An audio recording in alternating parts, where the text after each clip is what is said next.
Bonjour, nous sommes le mardi 16 mai, donc aujourd'hui extraction d'une partie de la récolte. Donc initialement je vais récolter dimanche, mais le miel était, je le trouvais trop liquide. Donc j'ai pris qu'une partie de ce que je pouvais récolter. Et après vérification, j'avais des hausses, au moins une hausse à 22% d'humidité.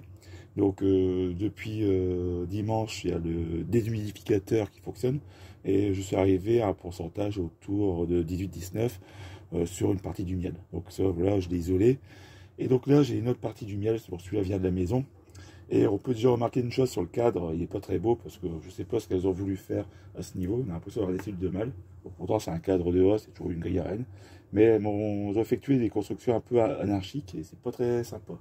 Donc, bon, l'objectif de la vidéo, c'est de vous montrer que par moment, on peut se passer, on va dire, de réfractomètre pour vérifier l'humidité. Parce que là, vous voyez, quand j'enlève la cire d'opercule, on voit que c'est vraiment extrêmement visqueux. Donc là, je suis à peu près sûr d'être autour de 17-17,5% d'humidité. En fait, ce qui va faire augmenter votre taux d'humidité, bah, c'est la partie du miel qui se trouve ici. Donc quand j'agis avec le déshumidificateur, j'agis pas sur cette partie-là, mais c'est uniquement sur la partie des operculés. Attention, c'est pas parce que c'est operculé que vous avez un taux inférieur à 18%, vous pouvez avoir une mauvaise surprise par moment.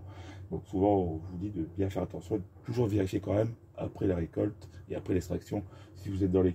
Si vous avez un lot où vous avez un pourcentage un peu limite, bon, vendez-le rapidement, précisez aux gens qu'il faut le consommer et le conserver aussi dans de très bonnes conditions. Parce que vous avez aussi des facteurs extérieurs, comme la température, le soleil, qui peuvent, on va dire, accélérer une fermentation.